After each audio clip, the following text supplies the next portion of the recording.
I'm like, what? He goes, cash on delivery. He goes, okay, I'm not giving you the car. And I was like, what do you mean you're not giving me the car? He goes, I said, okay, I'll call the cops.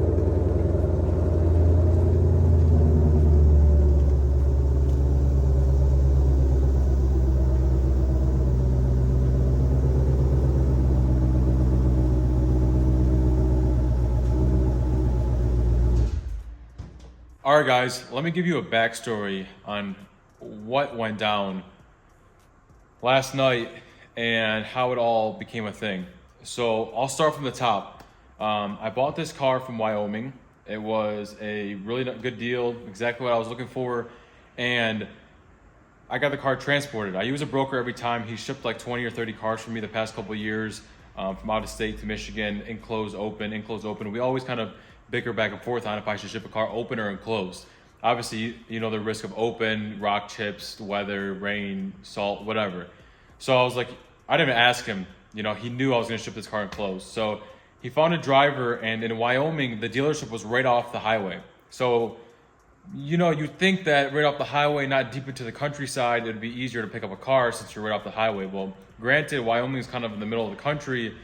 We couldn't find a driver. We first found a driver, and then he canceled, and then a couple, like 3-4 days later, we found another driver, which is the company that was supposed to transport this. So the company that went and picked it up had a black dually Ram with a black trailer.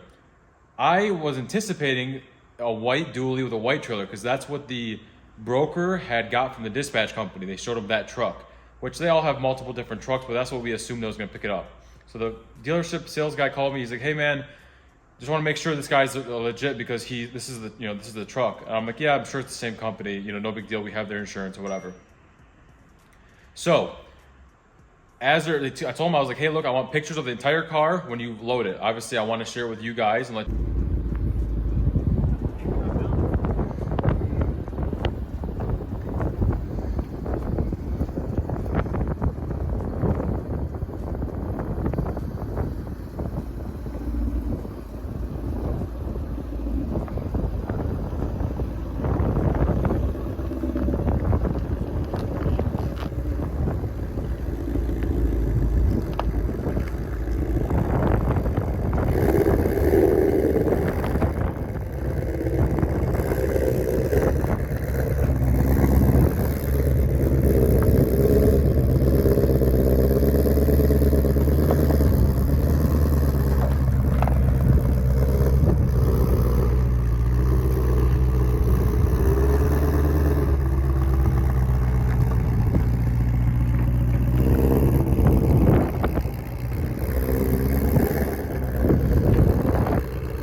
The car gets loaded, and the salesman calls me and he goes, "Hey man, I want to make sure, like let you know to make sure to check the driver's door when you get the car." And I was like, "Why? Like what happened?" He goes, "Oh, nothing. It was just a super tight fit. Just check the door just in case." So I'm thinking to myself, I transport cars in my trailer all the time. He had a single car hauler trailer. You get out the window. I mean, I'm a bigger dude. I can still get out the window. You don't crack the door open, you know, and try to get out when the trailer wall is right there. So right away, I was kind of sketched out about it. You know, I'm not dogging the dealership in any way, but there was a lot of things that didn't go as planned, as far as different charges and, you know, communication on multiple different things. But so that kind of rubbed me the wrong way. So right away, I texted my broker and I was like, "Hey man," I was like, "They said they might have scratched the door." And I'm already freaking out about it. And I lost sleep. This is like Wednesday. You know, yesterday was Sunday, today's Monday. And I'm already freaking out about it. So he texts the dispatch. Well, first of all, he couldn't get a hold of the driver. The driver's phone went straight to like not available. Like his phone was out of service. It wasn't even like dead. Our next bet after not having the guy's phone like be active is what we did was we went and contacted the dispatch guy. Well, the dispatch guy sent my broker sent a screenshot to me from the dispatch company. That dispatch means they dispatched this driver to come, you know, deliver the car to me. The dispatch said, yes, he might have scratched it a little bit. And I'll throw a screenshot up of the text. And at that point, my broker sent it to me. And at that point, my heart dropped. I'm like, like this car, I just brand new car. I'm like, I don't want to scratch on the door because the scratches I'd assume the transport people think about are bigger than I would think about, or vice versa. So I think a small scratch is huge, and he think a dent is a scratch. You know, so I'm worried already because they, you know, underestimate damages to cars sometimes. So what I did was I was freaking out Wednesday, Thursday, Friday. Friday I get a text from the broker, and keep in mind, I contacted the dispatch guy, and he goes, the driver's gonna come. He lost his phone or something like that. The communication with these transport drivers is very hard sometimes. Nothing against transport guys, they're just very hard to communicate with. They're foreigners sometimes, and it's just hard to communicate with them. So I contacted my broker. My broker finally got a hold of them, and they said they're gonna deliver the car. This is actually on Saturday, I'm sorry. They're gonna deliver the car on Sunday. I'm like, okay, Sunday. I'm not picky when they deliver the car. I keep my schedule somewhat open so I can, you know, accommodate for things like this. So they told me they're gonna deliver it. I waited all day. I texted this dispatch guy. I was like, hey man, where's this guy? Hey man, where's this guy? When is he gonna come? And you know, this whole time I'm already worried about the scratch. I asked the driver, please send me a picture. I asked the dispatch guy, please send me a picture of the car and the damage. So like I wanted to see what it looked like. I was too anxious about it. And for some reason, they kept asking me for money. I'll see if I can include it, and I'm gonna have a little voiceover when I show you guys the text messages. But I don't know why he kept asking me for money. Oh, pay up first, or if you pay, and I kept going along with it. Of course, I tried to, you know, do my best to get the car, so I played along with it. And he kept asking me for money. So then he sent me pictures of the car unloaded at a truck stop, which I'll include those pictures now and show you guys. And obviously, I was trying to see what the damage was. I couldn't find the damage. Not to mention, why did he pull it out at a truck stop? Like I figured maybe he took pictures in the trailer, but you couldn't see it. I don't know what the case was, but Saturday comes around, or Sunday comes around, and I'm communicating with the dispatch guy because my broker doesn't have any communication really, and neither do I. He's always like, he lets me do my thing. So if I want to talk to the dispatch guy or the driver, obviously you need to communicate drop-offs and pickups and stuff like that. So I was trying to communicate it, and I didn't really get anywhere. So I was assuming the driver would have got to my shop around 11 o'clock p.m. or something like that. That's what we agreed upon. I'm going to change over now, and I'm going to show you guys a text, and I'm going to do a voiceover. Okay, let's get started with this. So, texted the driver, hello. And I said, hey, are you dispatch? He said, hey, brother, I told the driver he lost his credit card and everything before he picked up your car, and now he's stuck on the way. Can you send him money with Zelle for delivery? I was already confused. I was like, where's the car? Can he take it back to the dealership? He's like, no, he can't. I said, where is the car? What city? Iowa. I said, send me a picture of the car and I will send money. Obviously, at this point, I was just, I'll be honest, I was lying because I just needed, you know, just like verification. I needed to know what was up with the car. So he sent me these photos, you know, of the scratch that was supposed to be there, right? He sent me those photos and then sent me a bunch more of the car at a truck stop. You guys can see trucks are in the background. Car is there. He unloaded it. You know, took pictures of it. Looks good. Looks good. You know, and I was zooming into the door. I'm like, I can't see scratches. I'm worried about the scratches right here because you'd think that was the part that would hit the trailer, the inside of it. And I was also worried that it could have been in the middle. He might have hit the bottom here, but I couldn't see anything. So I saw the photos and he sent me this, and I was keep looking. I can't find it. I can't find it. I see some like, looks like he tried to like clean something there. And I also saw this. I'm like, what is that? That could be the end of the truck flap, but it looked like a scratch. And I didn't know what was going on. So let's see. I said, where's the scratch on the door? He said, it's little wave you can't see with photo. I said, can you take a video, please? Okay, just one moment. So he sends me the video. I'm not really going to go play it out for you guys, but just a walk around video of the car running, whatever. I said, okay. He goes, it's Zelle. I said, show me the scratch up close, not with the door, with the video. Please don't call this guy's number. I'm not even sure who this is. He says, you can't see with photo. You can see in live. I'm not sure what that means. I'm assuming he's saying you can see it in person. I said, no video of it. He goes, no, it's not. Like I was telling you guys, they don't speak good English. He said, driver will be there tomorrow and the tax is in cash. I didn't know what that meant. First of all, I'm actually just noticing that now. He said tax in cash. I don't know what that meant. I said, what time? He goes, in the evening. I said, okay, can you have the driver give me a time frame so I can be at the shop? Okay, I will text you. So yesterday, which is Sunday, I said, hi, how far is the driver? He goes, in 5 hours. I go, okay, let me know. So 5 hours from 4:35 is 9:35. he sent me my shop, not the exact location, but he sent me the shop, and I said, hi, 9 or 10 p.m. or later. He said, I don't know, I think for 11. I go, what time is it by you? You think for 10 or 11 or 12? I thought 9:30. And I'm trying to kind of keep it simple. I don't want this guy to get confused. No response. Okay, so I text him an hour later. I go, hello? He goes, hello. I said, it's almost 10 o'clock at night on a Sunday. I need to know where you're going to, when you're going to get there so I can be there because it's getting late. I have work tomorrow. I have a lot of things going on today, and then me losing sleep all last night really obviously ruined it. He said, yeah, I know. I need 5 minutes, and I'll tell when he comes. I said, okay, can you tell him to bring it to my home instead? It's only 15 minutes from the shop. Okay, I'm like, okay, do you know exactly what time you can be at the shop? 10:30, 11, 11:30. He goes, 11:30. Right then, I was like, okay, good. I'll have, somebody with me, 11:30 at the shop, just in case anything happens. Cool. So I said, okay, thank you. He said, you're welcome. I said, hi, I'm here. It's 11:25. He goes, hey, he stopped for refuel. I said, how far though? Then he sends me this. Keep in mind, 11:26 p.m. He sends me this screenshot from 11:09 p.m. The guy is an hour and 25 minutes away, showing he won't get there till 12:30. It's 11:30 already, and I've already waited. It's supposed to be 9:30. Then it was 11. Then it was 11:30. Now it's 12:30. I said, can you go to a different address? I can't wait another hour. You said 12. You said before 12, and it's 11:30. He said it's near, and he sends me this address in Plymouth, which is like 15 minutes south of my shop. So after he said it's a Plymouth, I texted him an address near my house. I'm not going to say where or whatever because I don't want everyone to know where I live. But he said, I texted him the address, like, can he come here instead? And he's like, and he kept texting me like, I'll ask him. And then he's like, is it far from you? And I said, it's 11:30 at night. I can't wait outside my shop for an hour. I have to be home and I have work. Can he just drop it off at a gas station by my home? I'll meet you there.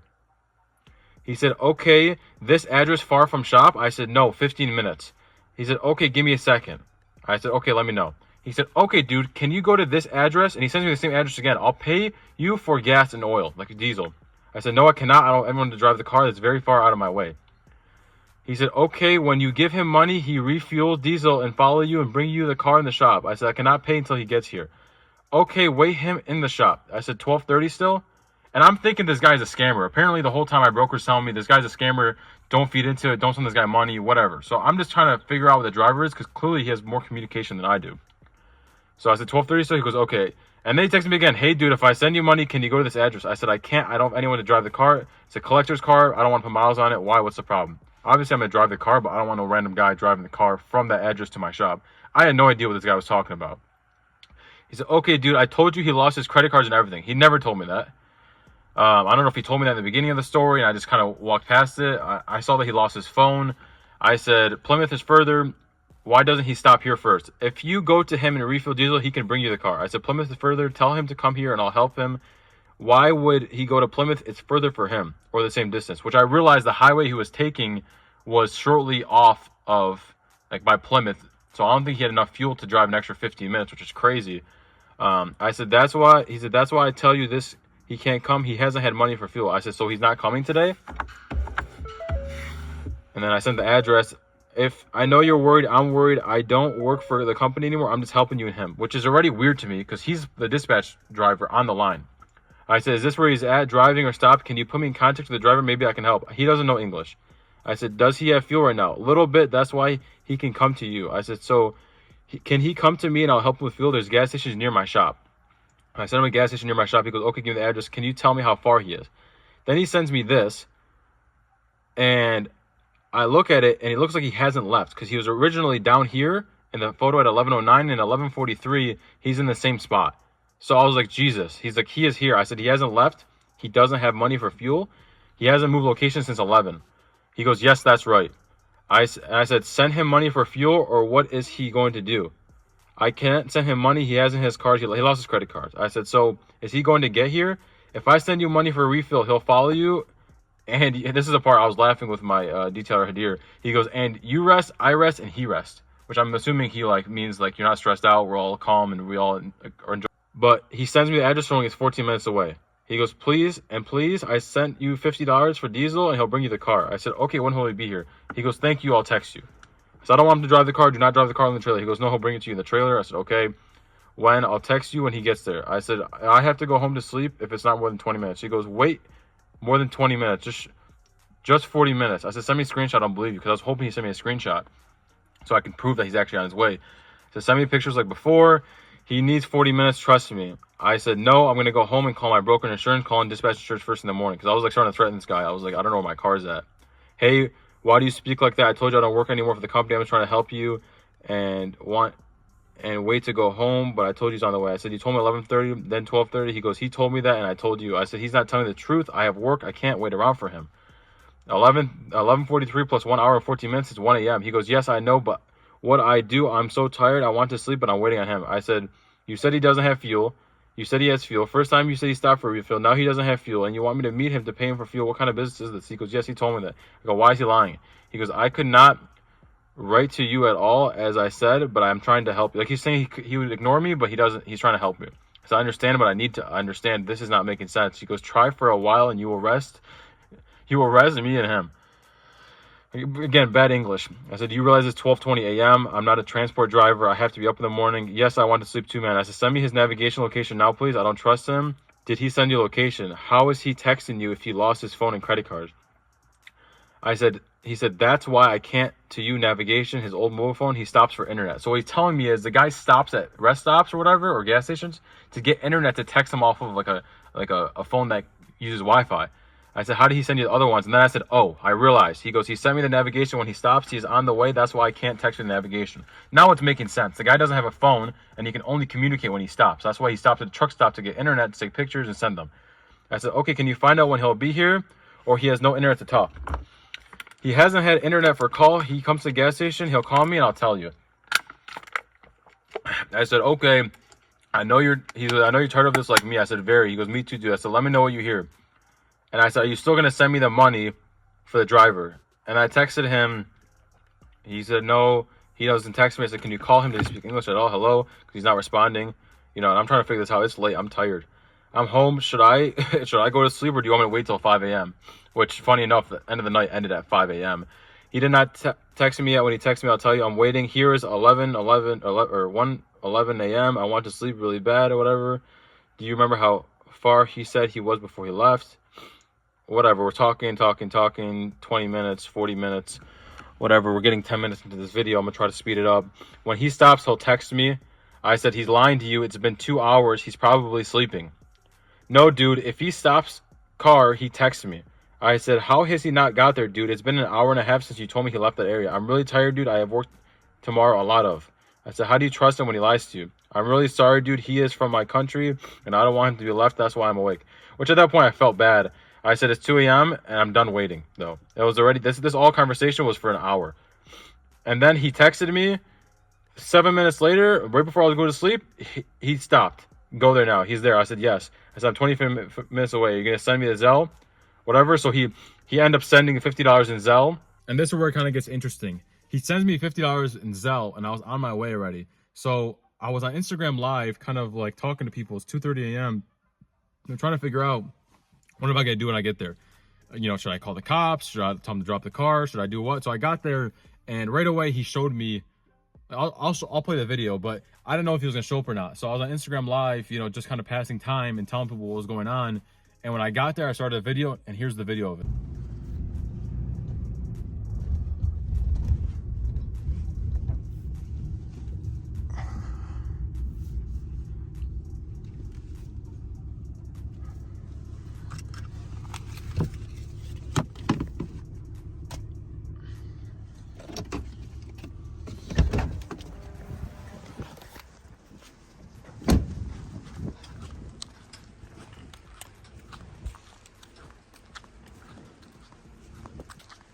Hello? Hey man, where have you been? Yeah, bro, this. Come on, man. This. What happened? You have no fuel? Yes, bro. No Come gas? Come on, please. Come on. Let me see. I want to take a video. Yeah, come on. This. Come on. Range low. Oh my God. No, man. Where's no. your phone? No phone. No phone. Where'd you get that from? Country, Georgia. Where's your phone? No phone, bro. It's broken? This was the one you broke? 1, 2. How'd you break both? How'd you break both? This is I want to see the car before we go. This please, this diesel, please. Huh? Diesel. I know, but I want to see the car first. Yeah, this one. No credit card, no wash. Why don't you call your dispatch? Dispatch? Your buddy that he sent me $50.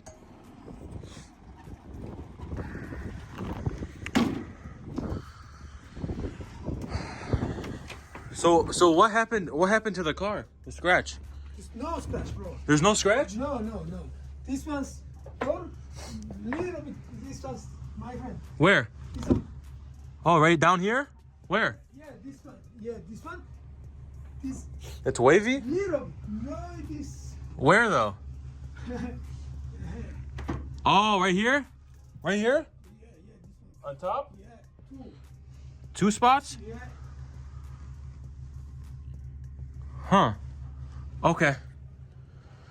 Oh, so you don't have a car in here. There's no car. There's two bikes. Yeah. Okay. Let's put some fuel in it and then we'll go to my shop. Can you meet me at my house instead? It's like 10 minutes from here. 10 minutes further. Go with this come back, okay? Can you follow me? Yeah, no. This diesel, Yeah. this go, this come, okay? You're gonna follow me? Yeah. Okay. It's no intent. Huh?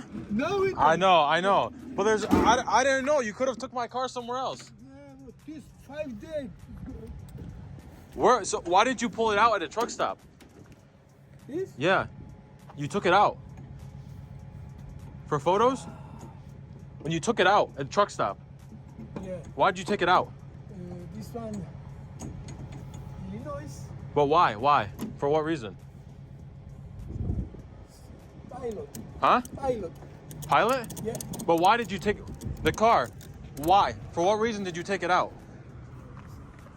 You have a translator or something? No intent. No. No. So here, okay. Well, just pull the truck up, yeah. Kind of feel bad for the guy, but you can tell he doesn't speak English, and he's gonna put the gas in the car or the diesel in the truck, and we're gonna see. I'm wearing the flops right now. Freezing out here. It's 24 degrees outside. The car's safe, so if I haven't explained the story already, I'll explain it some more, but I'm gonna fill the fuel, and then hopefully he just follows me home. So he showed me the car. There wasn't a scratch on it. You know, later in the video, I'll explain what that was we were talking about. But the whole time, I'm like, okay, cool. You know, he's gonna drop the car off. I got him gas so he can get to my shop, but instead I told him to come to my house. And we're chit-chatting on Instagram Live, and I come to the conclusion, I asked him, I go, hey, if you don't have credit cards, how are you supposed to get to your next stop? Which he was only supposed to go to like Delaware or New York or something. He goes, and he's like, cash on delivery. I'm like, what? He goes, cash on delivery. So what I thought is someone told him that I'm supposed to pay him cash when he drops the car off, which I paid my broker for it already. They always get paid after the load is dropped. That's how it works. It's like they hold it in escrow in a way. So he said, cash on delivery, call my dispatch. And I went to my Zelle and I showed him, I was like, look, I paid my broker already for it. I was like, I'm not paying you twice. He goes, okay, I'm not giving you the car. And I was like, what do you mean you're not giving me the car? He goes, I'm not giving you the car. So right away I flipped. I was like, okay, I'm gonna call the cops. I was like, how are you gonna he's keeping my car hostage. I said, okay, I'll call the cops. So I go and I called. Or I didn't call, I walk inside with him. I kind of like played it out. I walked inside with him and I was like, okay, we'll figure it out. So I put my phone on my head and I fake called somebody and I was like, hey, can you bring me money to the shop for this guy, blah, blah, blah. So on the way to the shop, I kind of lost direction because I was on live trying to figure out what I should do because I know a lot of people were worried about me. So I got back on live, which is probably not the best thing I should have done. And in the middle of live, people were like, either call the cops or pay this guy. And I didn't even have the cash on me to pay the guy.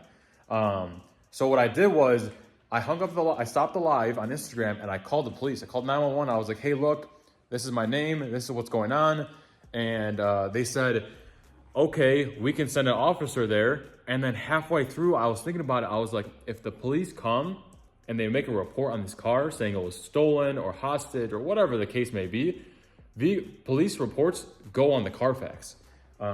usually when you get in an accident or it's stolen or something like that. So I was worried. I'm like, brand new car. I was like, I don't want to risk that. But I never called the police. So I was like, hey, I'm gonna call my broker. I think I have it figured out. Like midway, I kind of bit my tongue. And he's like, okay, you realize if you have a problem, you have to call back and explain the whole story again. I said, yes, I appreciate your time. I have to go. So I left it at that. What I did was I had him follow me to a local gas station by my house instead of by my shop, at my shop. And what I did was I called a police buddy that lives in the city that I'm in, or he works in the city. I was like, hey man, what do I do? I was like, I don't want to go into Carfax. I need help. And he's like, call for a police standby. I said, okay. I was like, they're not going to make a report. They're not going to like put on the Carfax. He goes, no, but I have to let you know that it's a civil matter. Like he doesn't have to drop your car. I go, what do you mean? Like I paid for the transport. He goes, you know, we're here for an emergency. We're not here to deal with your business transactions. And I'm like, I agree with you. And I never called the police, but I was like, I don't want to pay this guy and then not get like, you know, reimbursed, or they already got paid or something could have happened. So the police come, they told me pretty much we can't help you. Like it's a civil matter. And they actually got upset a little bit at me. They're like, hey, go home. Like it was like 4 a.m. because I had him follow me. He followed me assuming we're going to my shop for him to get paid. When we got to the gas station, he assumed it was my shop. You know, he's a foreign guy. So the police wanted to they couldn't do anything, and I went back and forth with him the whole time. And he got to a point where I told him I was going to pay him. Like I drove home to get cash, hoping he'd drop the car, and I'd give him maybe half the money. We'd figure it out in the morning. And I go to give him half after he dropped the car, and I inspected it.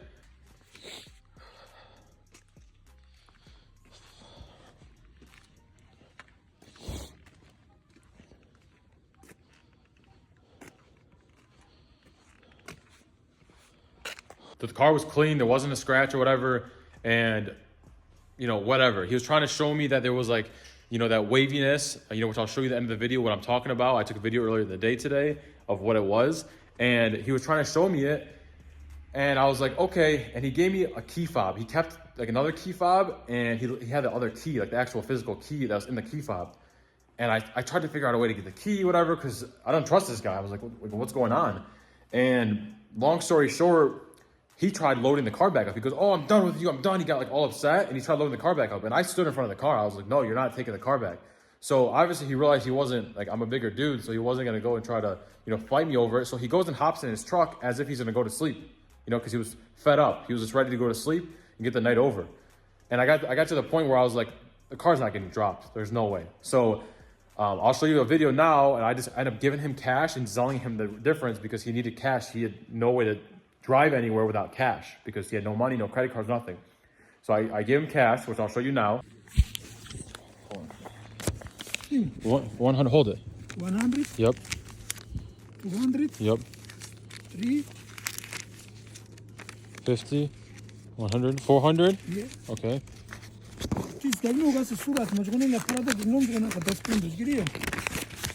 Okay, hold it. 1, 2, 3, 4, 5, 6. Okay. 7, 8, 9, 10. It's 600. 600. And I said 650. 600 is Yeah. 650. Yes, yes. That's it. And after that, you know, I sold him the money and he was good to go. He gave me the keys. And 4 a.m. comes around, my broker calls me. He's like, dude, I just woke up. What's going on? I was like, I explained it to him. He's like, Kyle, do not give this guy money. Do not give him money. Do not give him money. That's not how it is. And the driver yelled on the phone when I put my broker on speaker. He goes, no, cash on delivery, cash on delivery. He was swearing like up and down, yelling cash on delivery, cash on delivery, cash on delivery. And my broker's like, don't give him money, Kyle, whatever. And I was like, look, is the money secure that I gave you? He goes, yes. I go, I'm getting out of here. Like this guy's hopping back in his truck. My car's sitting in front of his truck because he was trying to show me the imperfection on the door.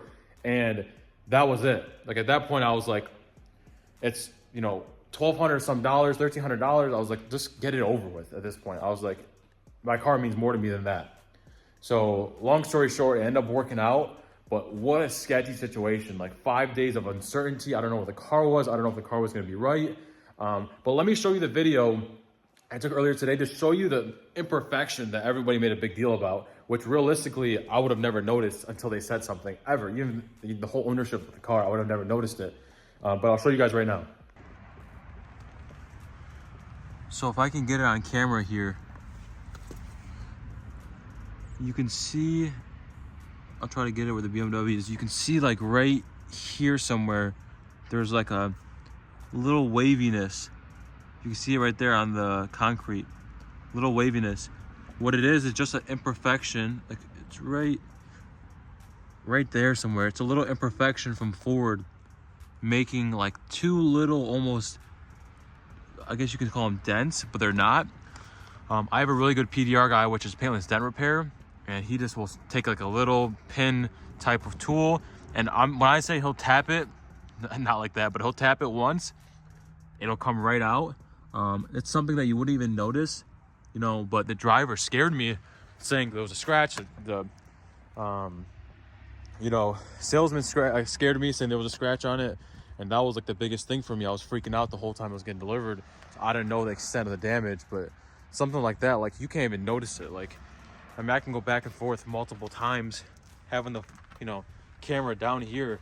You'll never notice what it was. And I was worried there was gonna be a scratch, because I've had metallic cars that I've tried to, you know, I've had an issue with a door or like a bumper, and I've tried to repaint it and it'll never match. So like, if you can see how the car flows, you know, if I were to paint this door, if there was actually a bad scratch, it wouldn't flow. Like, you'd see a hard body line.